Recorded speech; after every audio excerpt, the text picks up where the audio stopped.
안녕하십니까. 류바오로 신부입니다. 오늘 사도행전 7과 지난주에 공부했던 안전뱅이의 그 표징이 있고 난 후에 사람들이 그 안전뱅이의 표징 때문에 모여들게 되었을 때 이 베드로뿐만 아니죠. 베드로와 요한 제자들이 그 안전뱅이에게 일어난 그 이적의 의미가 뭔지를 사람들에게 설명을 하는 그 장면입니다. 전에도 한번 제가 말씀드리지 싶은데 그 예수님께서 우리들에게 복음을 전해주신 복음의 내용하고 제자들이 사람들에게 전해주는 복음의 내용은 어떻게 궁극적으로 말하면 조금 차이가 납니다. 예수님께서 우리들에게 전해주셨던 복음의 내용은 하느님 나라에 관한 것입니다. 아버지의 뜻이 하늘에서와 같이 땅에서도, 이게 복음의 내용의 핵심이거든요. 그리고 아버지의 뜻이 하늘에서와 같이 땅에서 이루어질 수 있도록 우리들에게 필요한 것이 예수님의 모범에 의하면 파스카 신비라는 겁니다. 그 아버지의 뜻이 하늘에서와 같이 땅에서도가 이루어질 수 있는 그 방법이 우리들의 파스카 신비를 통해서 이루어진다는 거죠. 그래서 내가 아버지의 뜻을 이루기 위해서는 필연적으로 내 자신의 육의 죽음이 요구된다는 겁니다.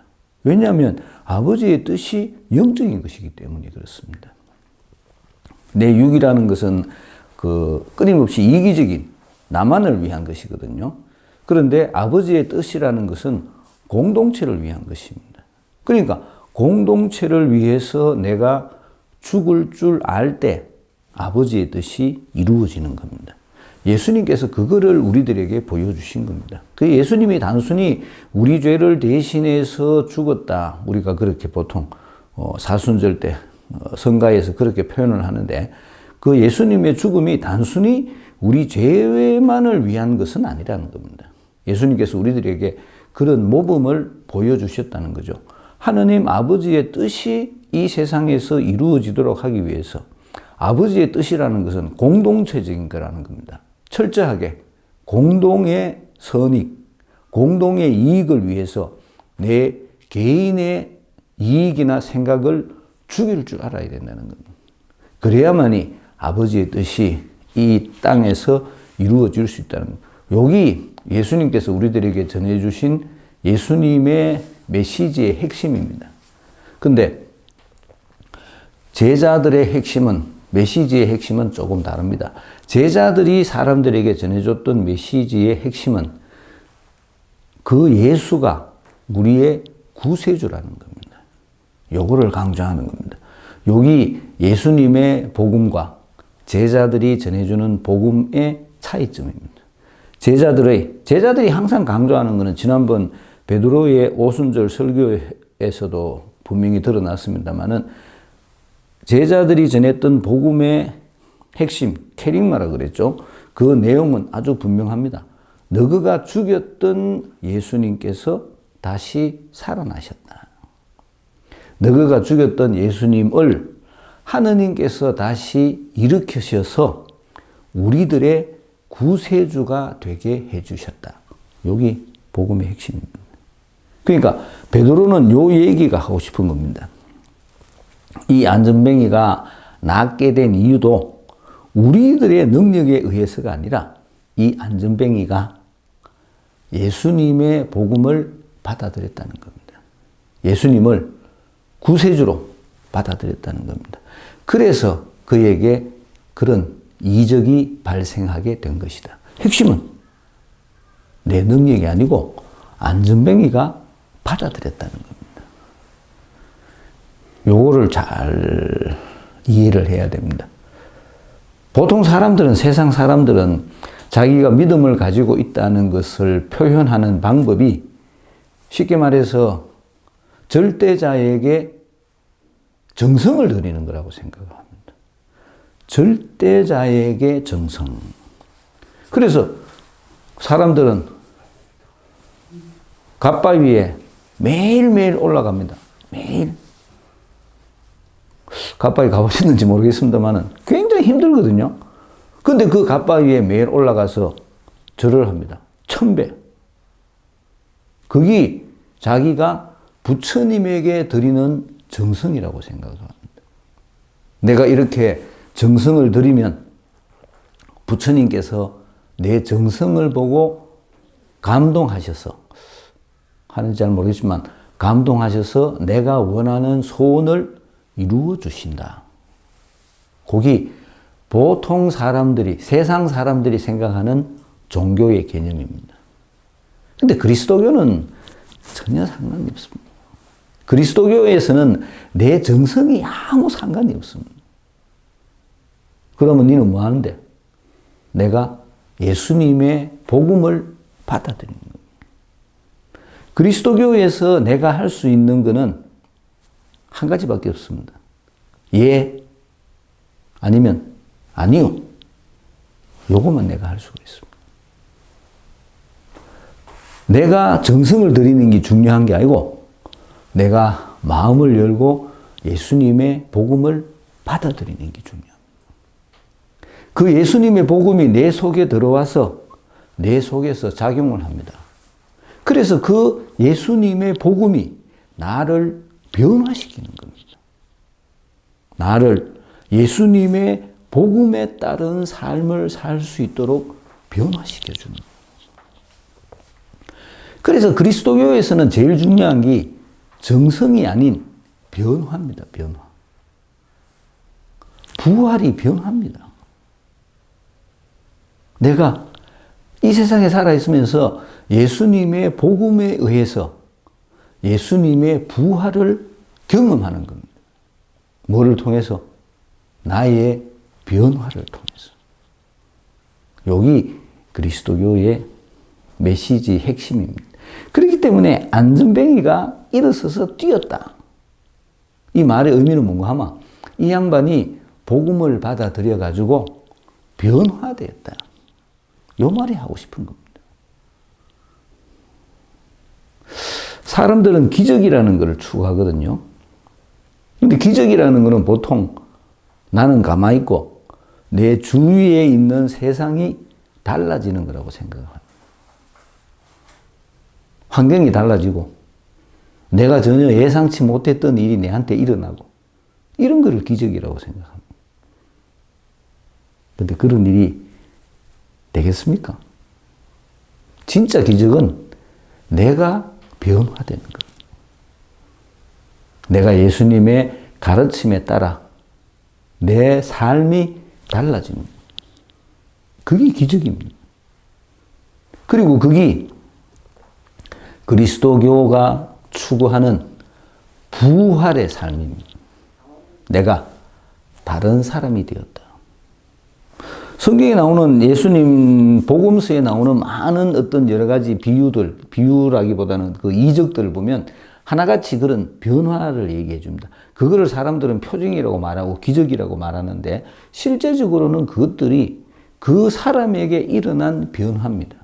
그가 예수님을 받아들였다.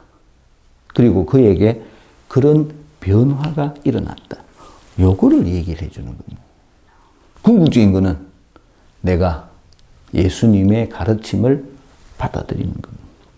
그렇기 때문에 그리스도교가 항상 강조하는 것은 개방입니다. 개방. 네가 얼마나 마음이 열려 있느냐. 그리고 수용. 네가 얼마나 예수님의 가르침을 잘 받아들이느냐.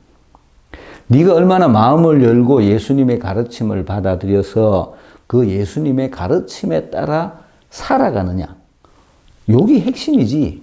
네 정성은 사실은 아무 소용이 없습니다. 내가 무슨 능력이 있기에 하느님을 감동시키겠습니까? 그거는 인간이 가지고 있는 막연한 생각이라는 겁니다. 하느님이 감동되는 게 쉽겠습니까? 내가 변화되는 게 쉽겠습니까? 그거를 생각하셔야 됩니다. 그리스도교는 우리들이 변화돼야 돼. 그게 부활입니다. 부활. 변화가 부활이니까요. 우리들이 예수님의 부활에 동참하라고 그렇게 가르치는 겁니다. 오늘 우리가 공부할 이 내용 전부가 다 그런 이야기입니다. 그거를 베드로가 사람들에게 설명해 주는 겁니다. 이 안전뱅이에게 일어났던 이 변화, 이적이 어떻게 해서 일어났느냐. 그게 이 안전뱅이가 예수님의 가르침을 받아들였기 때문에 가능했다. 이 얘기를 하는 겁니다. 본문은 보도록 합시다. 그 사람이 베드로와 요한 곁을 떠나지 않고 있는데, 그 사람 안전뱅이를 말하고 있죠. 예수님의 복음을 받아들인 사람. 베드로와 요한 곁을 떠나지 않고 있는데, 왜 베드로와 요한 곁을 떠나지 않았다는 것을 강조하겠어요? 그 이유가 뭔가 아마 우리들이 가지고 있는 믿음은 공동체적이라는 겁니다. 이거를 잘 알아야 됩니다. 혼자서 하는 것이 아니라는 거죠. 우리는 이 최초의 변화, 최초의 부활 경험이 공동체에 의해서 이루어졌던 것처럼 우리들 모두도 그 공동체 안에서 내 개인의 변화를 경험하는 겁니다. 그렇기 때문에 그 사람이 베드로와 요한과 함께 쉽게 말해서 공동체에 내가 참여하는 겁니다. 변화를 경험한 공동체, 부활을 경험한 그 공동체에 내가 참여하는 겁니다. 형태가 그렇습니다. 내 중심이 아니고 공동체 중심입니다. 온 백성이 크게 경탄하며 솔로몬 주랑이라고 하는 곳에 있는 그들에게 달려갔다. 성전 안에, 성전을 여기에 나오는 성전은 사실은 헤롯이 지은 성전인데, 헤롯이 성전을 지으면서 그 성전이 최초로 성전을 지었던 사람이 솔로몬이기 때문에 그 최초로 성전을 지었던 솔로몬을 기념하기 위해서 이런 장식을 만들어 놓은 게 솔로몬 주랑입니다. 성전에 들어가기 위한 입구에 주랑이라는 거 있죠. 기둥만 있는 이런 입구에. 그것에서 이 사람들이 설교를 했다는 거죠. 그들에게 달려갔다. 베드로는 백성을 보고 말하였다. 이스라엘인 여러분, 왜 이 일을 이상히 여깁니까? 이상한 일이 아니라는 거죠. 왜 이상한 일이 아닙니까? 안전뱅이가 일어서가지고 뛰게 다니는데 이상한 일이죠.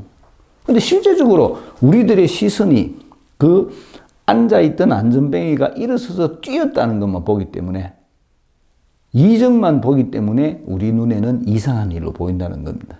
근데 그거를 베드로가 설명을 합니다. 그게 중요한 게 아니고 이 양반이, 이 안전뱅이가 예수님의 가르침을 받아들였다. 이 얘기를 하고 싶습니다. 또 우리의 힘이나 신심으로 이 사람을 걷게 만들기나 한 것처럼 왜 우리를 유심히 바라봅니까? 우리 능력이 아니라는 거죠. 분명히 얘기합니다. 우리의 능력이 아닙니다. 여러분은 예수님을 빌라도에게 넘기고 그분을 놓아주기로 결정한 빌라도 앞에서 그분을 배척하였습니다. 근데 이 얘기를 여러분은 예수님을 빌라도에게 넘기고 이렇게 표현을 했는데, 과연 얼마나 많은 유다인들이 예수님에 대한 선지식이 있었을까? 그건 좀 의심스럽습니다만은, 어쨌든 간에 그 사람들이 예수님이 예수라는 이름에 대해서, 나자렛 예수라는 이름을 조금이라도 이해를 하고 있었던 모양입니다. 그렇기 때문에 여러분은 예수님을 빌라도에게 넘기고라고 이렇게 말할 수 있는 겁니다. 안 그러면 그렇게 표현할 수 없죠. 그러나 아브라함의 하나님과 이삭의 하나님과 야곱의 하나님, 여기서 말하는 아브라함의 하나님, 이삭의 하나님, 야곱의 하나님이 구약의 하나님입니다. 우리 조상들의 하나님, 이런 뜻입니다. 그러니까 최초의 계시는 모세에게서부터 이루어지는데, 그 최초의 계시가 이루어지기 전에 이미 아브라함, 이삭, 야곱의 하나님이 우리 민족과 그런 계약을 맺었다는 겁니다. 다음 주가 사순 2주인데 다음 주 첫째 독서에 이 얘기가 나옵니다. 내가 너희에게 이 땅을 너희 후손들에게 유산으로 주겠다. 아브라함이 하느님의 말씀을 믿었다. 이렇게 나옵니다.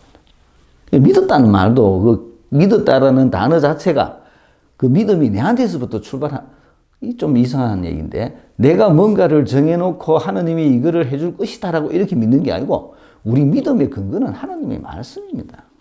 하나님이 그렇게 말씀하신 것을 아브라함이 믿었다는 거죠. 곧 우리 조상들의 하나님께서는 당신의 종 예수님을 영광스럽게 하셨습니다. 당신의 종이라고 표현합니다. 종. 왜 종이겠어요? 종이라는 이 단어의 의미를 잘 생각해야 됩니다. 종은 주인이 시키는 걸 하는 사람입니다. 그러니까 예수님의 입장이 하느님의 일을 시켜서 하는 사람, 이런 개념입니다. 예수님은 철저하게 아버지께서 시킨 일을 하셨다.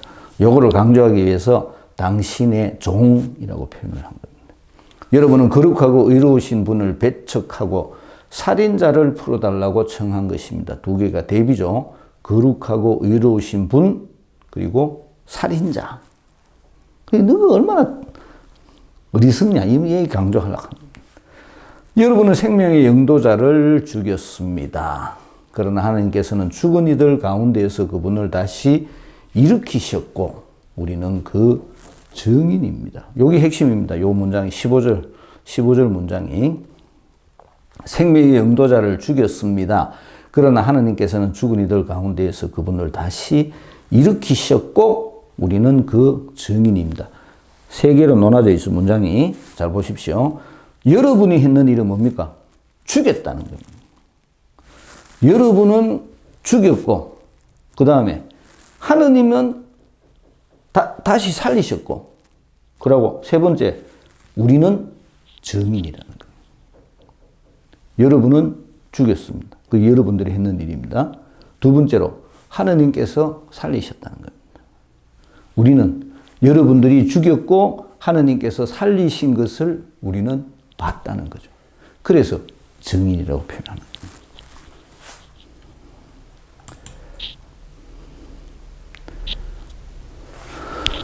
이 예수님의 이름에 대한 믿음 때문에 예수님의 이름에 대한 믿음입니다. 그 예수님의 이름을 믿는 사람은 구원을 얻는다. 그 얘기입니다. 그분의 이름이 여러분이 지금 보고 또 아는 이 사람을 튼튼하게 하였습니다. 이 사람이 튼튼해진 이유, 이름에 대한 믿음 때문에. 예수님의 이름을 믿었다는 겁니다. 그래서 그가 다시 튼튼하게 되었다는 겁니다. 그분에게서 오는 믿음이 여러분 모두 앞에서 이 사람을 완전히 낫게 해 주었습니다. 아까 제가 말씀드렸던 아브라함하고 똑같은 경우입니다. 아브라함이 하느님의 말씀을 믿었다. 그래서 의롭다고 인정받았다. 이렇게 표현을 하고 있습니다. 성서는 똑같이 이 안전뱅이가 예수님의 이름을 믿었기 때문에 그 예수님의 힘에 의해서 예수님을 믿은 그 힘에 의해서 그가 튼튼하게 됐다는 겁니다. 이제 형제 여러분, 나는 여러분도 여러분의 지도자들과 마찬가지로 무지한 탓으로 그렇게 하였음을 압니다. 이제 지적하는 거죠. 너가 뭘 잘못했는지, 뭐 잘못했어? 너가 무식했다는 거예요. 무식. 이 설명을 해줍니다만 예언서에 예수님께서 그런 분이라는 것을 다 설명해 놨다는 겁니다. 하느님의 섭리에 의해서 그런 일이 다 이루어졌는데 너가 무식해가 하느님의 섭리를 다 못 깨달았다는 겁니다. 그래서 예수님을 죽였다는 거죠. 근데 그거 별거 아니다. 별거 아니긴 아니지만 그런 모든 일들이 하느님의 섭리에 의해서 너가 하느님의 섭리의 수단으로 사용되는 것 뿐이기 때문에 너가 너 잘못을 뉘우치고 다시 하느님께 돌아오면 예수님을 통해서 구원을 얻게 될 것이다. 요 얘기가 하고 싶은 겁니다. 하느님께서는 모든 예언자의 입을 통하여 당신의 메시아께서 고난을 겪으시리라고 예고하신 것을 그렇게 이루셨습니다. 메시아께서 고난을 겪으시리라고. 메시아의 고난. 이 제일 어려운 부분입니다. 어려운 부분. 왜 예수님께서 죽으셔야 했는가? 우리들이 못 알아듣죠. 그게 사실은 제일 어려운 일입니다. 근데 또 간단하게 생각하면 또 아주 간단합니다. 왜냐하면 육신을 가지고 있는 한 인간은 수명이라는 게 있거든요. 내일 아침에 장례미사가 있는데 돌아가신 할머니가 98세. 오래 사셨죠? 또 누구 100세 넘는 분도 있다 하더니 본당에. 어쨌든 계시는데 어쨌든 세알일 수 있습니다. 그렇죠? 그거는 세알일 수 있다는 것은 한계입니다. 한계. 육의 한계. 내가 육의 한계를 뛰어넘으려면 영의 세계로 가야 됩니다. 영의 세계로 가기 위한 방법이 죽음이라는 겁니다. 그거를 이해를 해야 됩니다. 그거를 이해 못하면 예수님의 죽음을 절대 이해할 수가 없습니다. 영의 세계, uncountable, 세알일 수 없는 세상. 세알일 수 없다라는 표현이, 그 부활이라는 개념이 나중에 또 뭐 시간이 되면 전에도 한번 설명해 드렸는데, 부활이라는 개념 자체가 현존이고, 그 현존이 가지고 있는 제일 중요한 의미는 시간이 없는 상태입니다. 예수님은 항상 지금 우리와 함께 계시다. 어려운 얘기입니다. 어려운 얘기죠. 보이지 않지만 그분은 항상 우리와 함께 계시다. 요거를 내가 빨리 깨달아야 돼. 어떤 간에 그런 상태가 돼야 된다는 겁니다. 그런 상태가 돼야만이 처음과 지금과 영원히 그분이 우리의 메시아가 될 수가 있는 겁니다. 육신을 가지고서는 그렇게 될 수가 없습니다.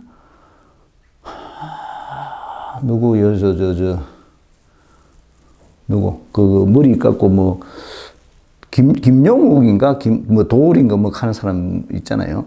그 양반 한번 이런 얘기 하는 걸 내가 한번 들어봤는데, 인간이 그런 것들을 어떤 인간의 어떤 그 창의력에 의해서 예수님에 대한 이야기가 만들어졌다. 그렇게 설명을 하더라고요. 뭐 그렇게 설명할 수 있습니다.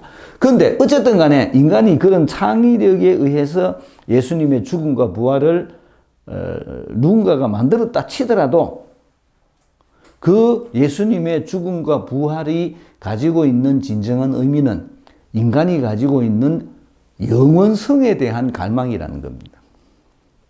그러면 내가 왜 그런 영원성에 대한 갈망을 가지고 있느냐? 이걸 따져봐야 되죠. 따져보면 토마스 아퀴나스가 말했던 그 어려운 얘기인데, 동본성성익합니다. 동본성성.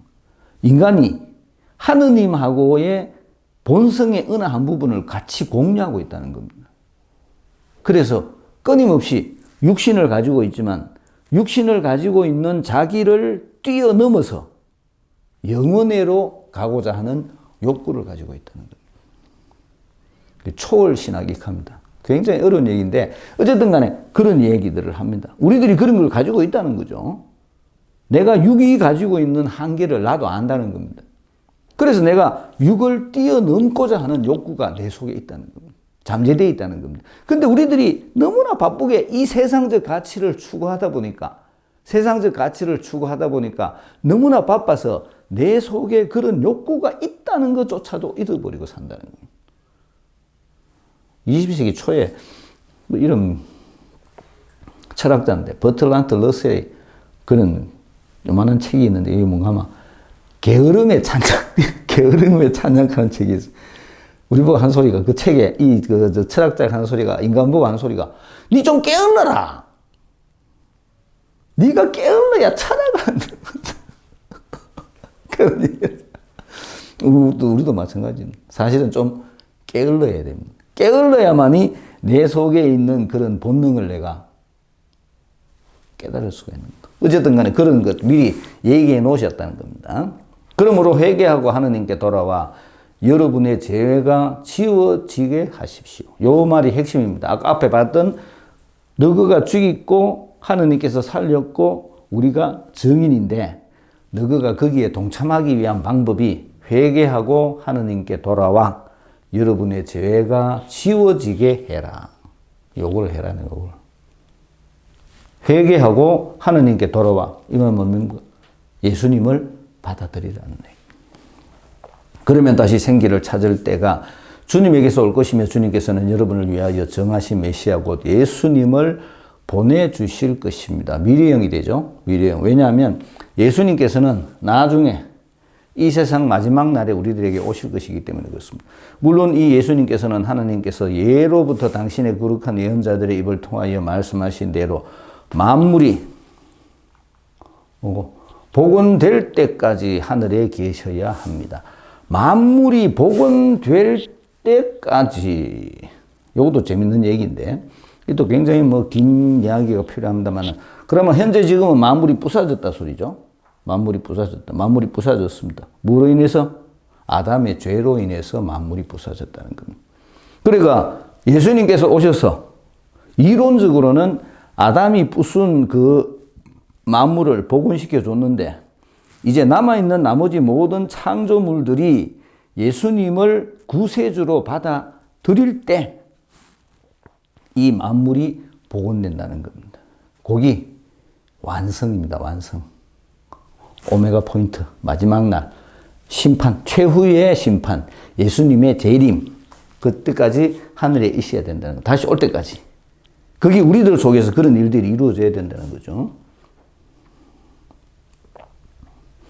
모세는 이렇게 말하였습니다. 주 너희 하나님께서는 너희 동족 가운데에서 나와 같은 예언자를 일으켜 주실 것이니, 여기서 말하는 나와 같은 예언자, 요 말이 뭔가 하면 모세는 하느님하고 얼굴을 맞대고 이야기했답니다. 그리고 그 민수기 마지막 부분에 보면 이렇게 기록되어 있습니다. 그 모세가 죽기 전에 앞으로 다시는 모세와 같은 예언자가 태어나지 못할 것이다. 그런데 예수님은 모세를 능가하는 예언자. 그래서 특히 마테오 복음에는 예수님이 항상 모세를 능가하는 예언자로 묘사되어 있습니다. 세계 최고의 예언자가 모세였는데 예수님은 그 모세를 능가하는, 그렇게 얘기한다는 거죠. 그 예언자의 말을 듣지 않는 자는 백성에게서 잘나갈 것이다. 그리고 사무엘을 비롯하여 그 뒤를 이어 말씀을 전한 모든 예언자도 지금의 이때를 예고하였습니다. 여러분은 그 예언자들의 자손이고 또 하나님께서 아브라함에게 세상의 모든 종족들이 너희 후손을 통하여 복을 받을 것이다 하시며 여러분의 조상들과 맺어주신 계약의 자손입니다. 너희들은 그런 걸 다 알고 있다는 거죠. 다 알고 있기 때문에 너희가 가지고 있는 그 예언자들의 그 예언이 모두 예수님을 통해서 성취됐다는 겁니다. 하나님께서는 당신의 종을 일으키시고 먼저 여러분에게 보내시어 여러분 하나하나를 악에서 돌아서도록 하여 여러분에게 복을 내리게 하셨습니다. 이런 모든 일들이 이루어졌다는 거죠. 누구를 통해서? 예수님을 통해서. 그 예수님을 너희가 믿으면 안전뱅이가 다시 서는 것과 같은 일이 일어난다는 겁니다. 안전뱅이는 다만 예수님을 믿었다, 이 얘기를 하고 있는 겁니다.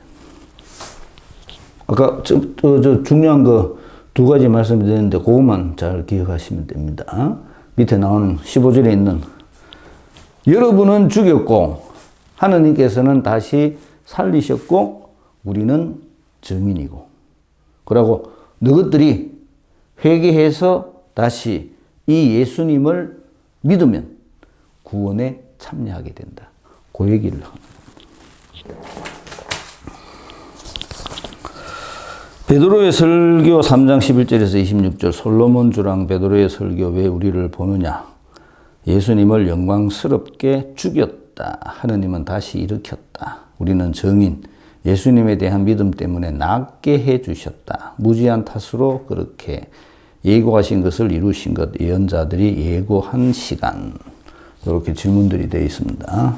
이 문제지는 사실은 그 성경에 나와 있는 구절들 중에 중요한 부분을 한번 찾아보라고 만들어 놓은 겁니다. 그래서 내가 미리 예습을 하면서 읽어보면서 요 문제지를 맞춰가 찾아보면 이 성경 구절, 오늘 우리가 공부할 이 구절 내용들의 중요한 단락들이 요 속에 다 담겨져 있습니다. 1번 베드로와 요한이 있었던 곳은 어디입니까? 솔로몬 주랑이라고 표현을 했습니다. 솔로몬 주랑. 솔로몬 주랑이 가지고 있는 의미가 아까 제가 뭐라 그랬습니까? 구약 성경을 상징합니다. 성전은 구약을 상징하죠. 그리고 이제 요한복음에 나오듯이 성전을 부수라. 내가 다시 세우겠다. 이제는 그 구약의 성전 대신 뭐가 등장합니까?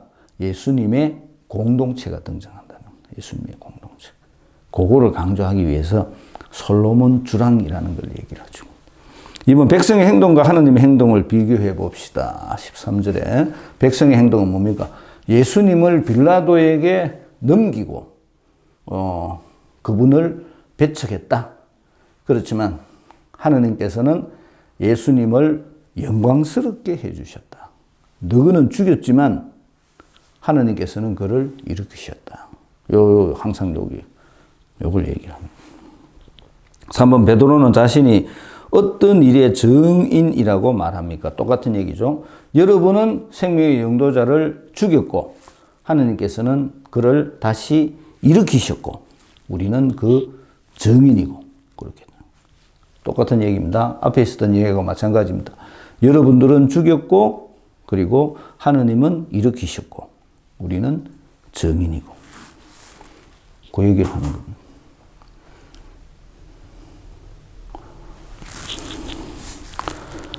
4번 불구자가 낫게 된 이유를 베드로는 어떻게 설명합니까? 뭐 때문에?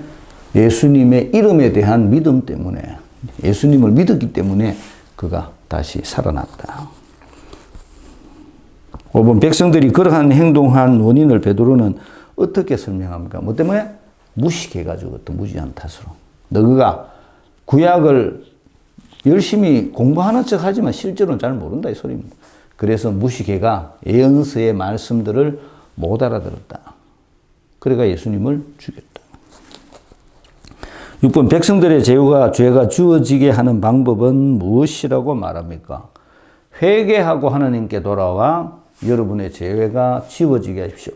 여기서 말하는 회개라는 말은 너 생각을 버리고 하나님에게 가라 이 말입니다. 하나님께 돌아와 여러분의 죄가 하나님께 돌아오는 게 뭐예요? 하나님께 돌아가는 게 예수님이 하나님께서 보내신 분이라는 것을 받아들이는 겁니다. 우리가 죽였는데 하나님께서 그를 다시 살리셨다는 겁니다. 요거를 받아들이는 거예요. 왜 살리겠어요? 죽인 게 잘못됐으니까 살렸지. 죽인 게 옳았으면 어겠겠어? 내버려 놨죠. 너가 죽였는데 너가 죽인 게 잘못됐기 때문에 하나님이 살려줬다. 하나님께서는 그를 살려주시면서 너가 잘못됐다는 것을 지적할 뿐만 아니라 이 예수님이 정말로 훌륭한 일을 했다. 하나님께서 원하시는 일을 했다는 것을 드러내는 겁니다. 그래서 다시 살리셨다는 거죠. 7번 예수님은 만물이 복원될 때까지 어디에 계셔야 합니까? 하늘에 계셔야 된다 그랬죠. 하늘에 계셔야 합니다. 그 설명을 드렸습니다. 그 기간입니다. 지금이 예수님의 부활을 통한 객관적 구원 그리고 그 객관적 구원이 모든 사람들에게 전파되는 주관적 구원이 될 때까지 요 기간이 교회의 기간입니다. 그렇기 때문에 이 교회가 해야 될 제일 중요한 일이 만물이 복원될 때까지 만물이 복원이 되려면 어떻게 됩니까? 이 모든 세상 만물이 예수님을 구세주로 받아들여야 되는 겁니다. 여기 교회가 해야 될 일입니다. 그 일을 하라고 우리가 온 겁니다. 그 베드로와 요한은 그 일을 하고 있는 거지. 복음 선포가 그 일입니다. 8번 모세가 말한 백성들이 지켜야 할 규정은 무엇입니까? 다 들어야 한다. 그가 하는 말은 무엇이든지 다 들어야 한다. 말을 들어라. 다음 주가 거룩한 변모인데 마지막에 하늘에서 하느님께서 말씀하시죠. 뭐라고 그래요? 내 마음에 드는 아들이니 너희는 그의 말을 들으라. 말 듣는 게 핵심입니다. 말 듣는 게. 쭉 잡고 안 듣죠. 9번 베드로는 백성들을 어떤 자손이라고 부릅니까? 여러분은 그 예언자들의 자손. 그러니까 예언자들이 했는 말을 여러분들은 이미 다 알고 있다는 겁니다. 근데 그걸 못 깨달았다는 거죠. 그 예언자들이 예언한 그 예언이 이 예수님을 통해서 성취된다는 것을 너희가 못 깨달았다는 겁니다. 10번 하나님께서 당신의 종을 일으키신 이유를 어떻게 설명합니까? 여러분에게 보내시어 하나하나를 악에서 돌아서도록 하여 여러분에게 복을 내리게 하셨습니다. 악에서 돌아서도록 한다. 악에서 돌아서도록 한다는 말은 다시 하느님께로 간다는 뜻입니다.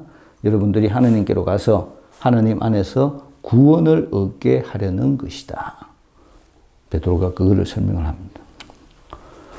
베드로는 예수님께서 죽은 이들 가운데서 부활하셔서 우리의 주님이 되셨다는 것을 강조합니다. 그게 베드로의 복음 선포. 그리고 그 베드로의 복음 선포를 위한 좀 어떻게 표현하면 도구가 안전뱅이입니다. 왜? 그 안전뱅이가 먼저 베드로의 복음을 받아들였기 때문에 그에게 이적이 일어났고, 그리고 사람들이 모여들자 베드로는 그 이적을 설명하면서, 그에게 일어난 이적을 설명하면서 여러분도 예수님을 받아들이면 그런 일이 일어난다고 가르쳐주고 있는 겁니다. 복음은, 내가 복음을 받아들이면 내가 복음화, 어려운 얘기인데 내가 복음화 됩니다. 내가 복음화 된다는 그것이 내가 예수님의 부활에 참여하는 겁니다. 그때부터 내한테 사실은 우리들이 말하고 있는 천당의 삶이 시작되는 겁니다.